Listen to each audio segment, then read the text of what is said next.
So fundamentals part 2. We're going to cover all things shoulders, shoulder presses, push jerks, all that good stuff. So I thought we'd just do a little warm up first. Just going to use a nice skinny band to start with. So I'm going to do some pass-throughs first.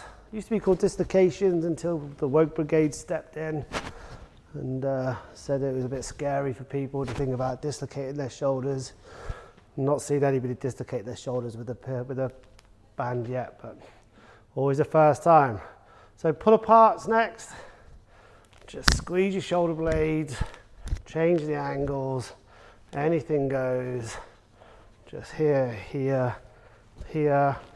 Essentially, when you start feeling your shoulders burning, that's your rotator cuffs starting to get warmed up.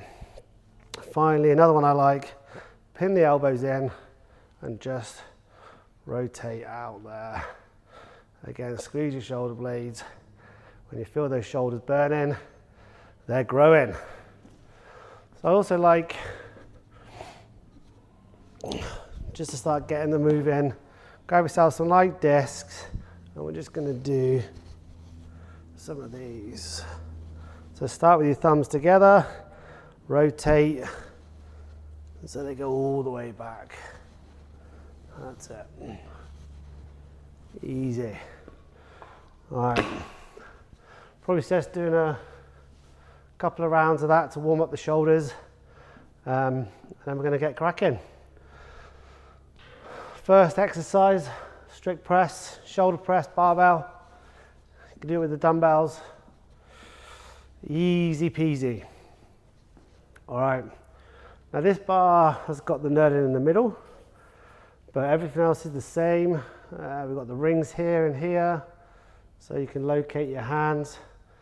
And I like for a shoulder press to go a little narrower, just so I'm outside the shoulders. So when I take it onto the shoulders, pick it up, as long as my hands are just outside the shoulders, I don't want the hands between the bar and the shoulders, we're good to go. Elbows slightly forward, squeeze your butt, squeeze your abs, and press. Head out the way, press forward, or press up, and we're good to go. There we go. Easy.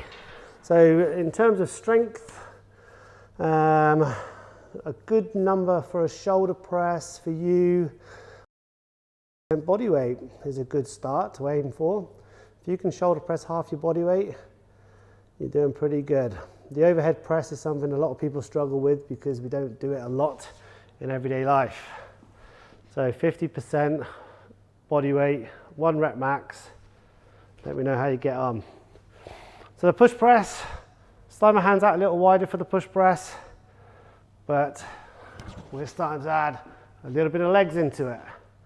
So from here, gonna dip about 2 or 3 inches, drive the quads and glutes, and then we're up and overhead. Okay, so dip, drive. So make sure you squeeze your abs still. So big legs, big glutes, and then the arms are secondary.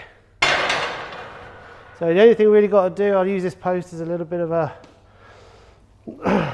guide, is as I dip, I want to dip straight. So if I'm imagining standing against the post here, if I dip straight, nothing moves away from the post. Okay, shoulders stay in contact, don't lean forward. Should be able to lift a little bit heavier on the push press than the shoulder press. Probably as much as 20%. That's a rough guide. So now we're going to do a little bit of a jerk. So we're going to concentrate on the power jerk. So we're going to move the feet a little bit.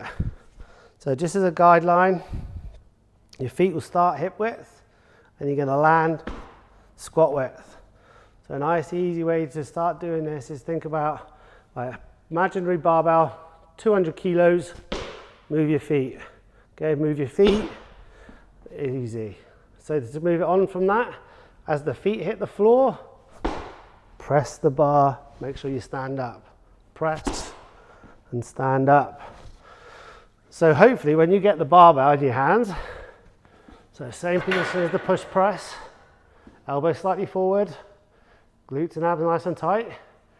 We're going to dip and drive, same as the push press, and then we're going to double dip underneath. So we start hip width, squat width, easy, there to there. That is a push jerk.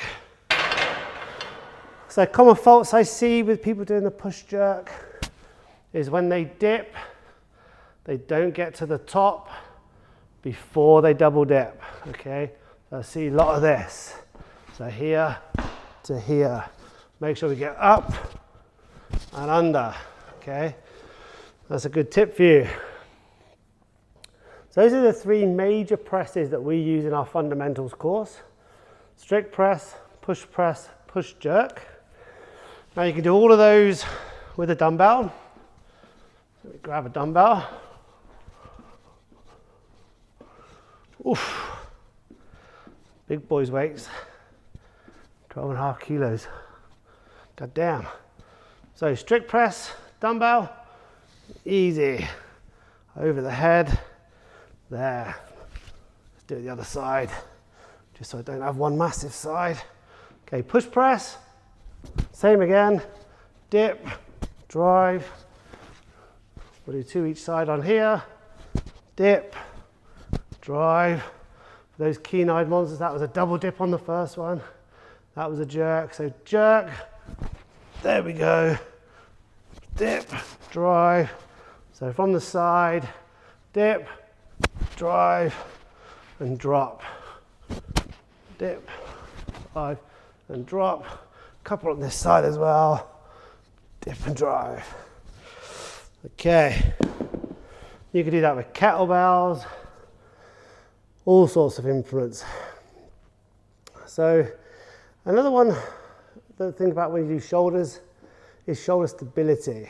Now, I like the windmill for a particularly good exercise that helps your stability.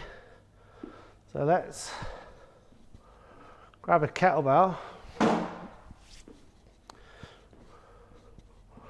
We'll move this camera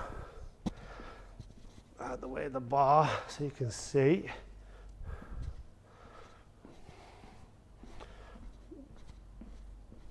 Prop you up high so you can have a good view. Perfect.